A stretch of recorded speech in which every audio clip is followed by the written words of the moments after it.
Coucou tout le monde, bienvenue sur ma chaîne. Aujourd'hui je vous retrouve pour faire le tag curriculum beauté parce que j'avais envie de le faire et je le trouvais vraiment super mignon. Alors je m'excuse si vous voyez encore mes plaques, mais hier j'ai mis donc le haltère et quand j'ai arraché les bazars très collants qui arrachent la moitié de la peau en même temps, ben, ça m'a refait une plaque directe. Donc voilà, je suis désolée. Alors donc je vais commencer, j'ai les questions sur mon téléphone. Première question, depuis quand te maquilles-tu? Donc, comme je l'ai dit dans la foire aux questions, je me maquille depuis mes 14-15 ans, plus ou moins. Et c'était pas très élaboré, c'était juste à crayon, à trait de crayon cool, du mascara et du gloss. Voilà. J'adorais les gloss quand j'étais plus petite. Pas petite. Ça n'a pas changé. Vous allez me dire, excusez-moi, mais j'ai un peu mal à la gorge. Alors, quel a été ton premier produit make-up? Donc justement, c'était un gloss. C'était les gloss qui se vendaient chez Di et chez Kruidvat. Il me semble que c'est les gloss qui sont à la vanille, à la noix de coco, à la fraise. Et c'était des gloss avec des paillettes, etc. Vraiment les gloss pour enfants, enfin pour enfants, pour ados on va dire. Je trouve qu'ils avaient le petit packaging avec des petits dessins tout mignons. Et c'était les gloss que j'avais. Par qui et comment as-tu appris à te maquiller? Donc, par qui on va dire que en fait, ma maman elle a fait des études d'esthéticienne. Donc, elle a toujours pris soin d'elle. Toujours.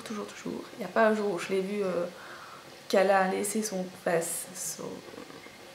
qu'elle a pas pris soin d'elle.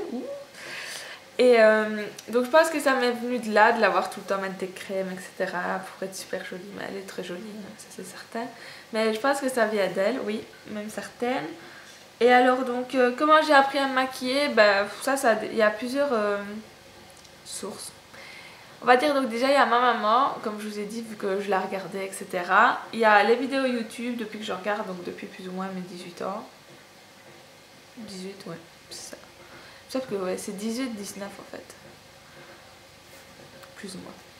Et aussi j'ai appris avec des livres, donc je vais vous en montrer 4 que j'ai. Donc je crois que je sais même pas si je les ai déjà montrés ou pas, donc je suis désolée si je me répète. Donc il y a celui-ci, c'est le bien-être et beauté qui était paru, il me semble que c'était, vu mon écriture, ça devait être il y a longtemps.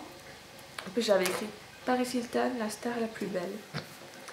Et soit, je peux vous montrer, c'est joli. Voilà. Alors, donc c'était en fait, ouais, 2005, voilà. Donc ça va faire bientôt 10 ans que je l'ai. Donc j'avais quel âge? J'avais 13-14 ans. Et j'aimais déjà bien tout ça. Et donc il était en fait, c'était avec le journal quotidien. Et on le donnait, enfin on le donnait. Si on payait un petit peu plus, on l'avait. Et il y a toute une collection, il y a nutrition, énergie, beauté, maison, épanouissement, détente, plaisir, action. Voilà, et moi j'ai que celui-là parce que c'était que celui-là qui m'intéressait. Sinon il y a celui-là, Make-up 30 étapes, 30 leçons par étape, c'est mieux. Et lui je l'avais acheté à la FNAC, c'était pendant les grandes vacances 2011, donc je suppose qu'il est encore trouvable. Et il coûtait 10 euros. Donc c'est un livre qui est vachement bien fait. Donc, par exemple...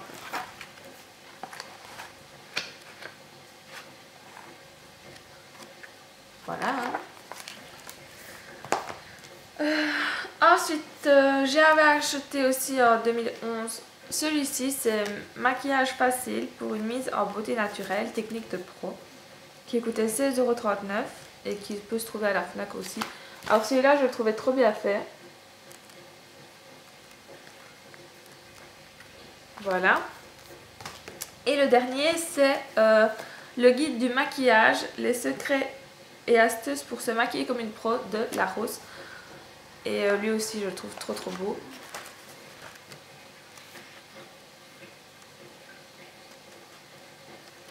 Voilà, donc il y a toutes sortes de maquillages, toutes sortes de techniques. Et au début c'est les bases, avec les fards à paupières qui vont aux yeux, etc. Et j'en ai encore un, mais je ne sais plus, il est quelque part là.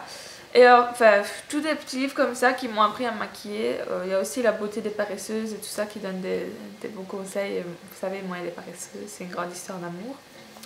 Mais voilà, un peu en gros pour vous montrer un peu des idées si vous cherchez comment apprendre facilement sans chercher l'aide des autres, si on peut dire ça. Alors, quatrième question. Une erreur make-up que tu as su résoudre. Donc au tout début que j'ai commencé à chercher à élaborer mes maquillages, je faisais toujours un trait de liner qui ne s'arrêtait pas là.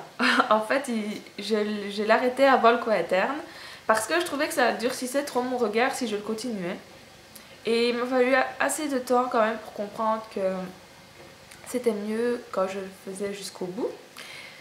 Et on me le disait chaque fois, donc quand je postais mes maquillages sur les conseils make-up de Julie, etc. Et ben, j'avais des réflexions toujours sur le liner. Et alors après, ben, j'ai appris à le faire jusqu'au bout. Donc j'étais assez contente. Maintenant, c'est vrai que je ne l'ai plus jamais refait comme je le faisais avant. Ça va faire au moins bien 1 an. Ouais, plus ou moins 1 an que je pense que je ne fais plus comme avant. Alors, quel est l'unique produit dont tu ne pourrais plus te passer? Ça va être assez dur de choisir. Bon, ouais, si je devrais choisir 2 produits, on va tricher, ce serait un blush et un gloss. Donc, point de vue gloss, je dirais un gloss rose. Je vais pas dire de marque parce que sinon je les aime trop tous. Donc, enfin, tous ceux que j'ai, je les aime bien les gloss roses. Donc voilà. Et le blush, soit le Adorable de chez Essence ou alors le Quad Rose de chez Catrice. Je sais pas comment il s'appelle. Ouais, enfin, soit c'est que je vous avais montré dans mes favoris. Donc si vous voulez, vous pouvez aller voir là. Et ouais, ce serait... Parce que le blush, ça donne bonne mine. Et ouais, ce serait plus le blush si je devais choisir. Allez, allez. Alors, ton défaut make-up. J'ai tendance à pas monter les couleurs quand je me maquille. Par grosse flemme, en fait. Quand je les monte, je suis jamais contente parce que je trouve que ça fait trop comme ça et c'est pas beau. Alors je travaille dessus et enfin, voilà, je sais pas, des fois ça va, des fois ça va pas. Donc souvent par flemme, je monte pas les couleurs, je mets un highlight en fait au-dessus de la paupière mobile. Je dis pas que c'est laid, mais c'est vrai que ça aussi on m'a fait plusieurs fois la réflexion et maintenant j'essaye de quand même ne plus trop ne pas monter les couleurs. Alors, ta qualité make-up, bah justement je dirais en rapport avec l'autre question, ce serait l'eyeliner. J'arrive quand même à bien le tracer assez droit et enfin voilà, moi je suis assez contente de quand je le fais, sans me vanter bien entendu. Parce que je suis maniaque, si on peut dire ça, sur le trait d'eyeliner. Donc je le fais d'abord au fard à paupières noires, puis je le fais à l'eyeliner, puis je repasse un peu au fard à paupières pour être sûre qu'elle soit bien intense. Ben voilà. Des fois il me faut bien 30 minutes, voire 40 minutes pour tracer mon trait de liner. Donc c'est parcours du combattant. Voilà, donc le tag est fini. Je tag les personnes qui veulent le faire. Mettez-le en réponse commentaire vidéo si vous le faites. Moi je le trouvais assez chouette et puis voilà. Donc je vous fais plein de gros bisous et je vous dis à très bientôt pour une prochaine vidéo.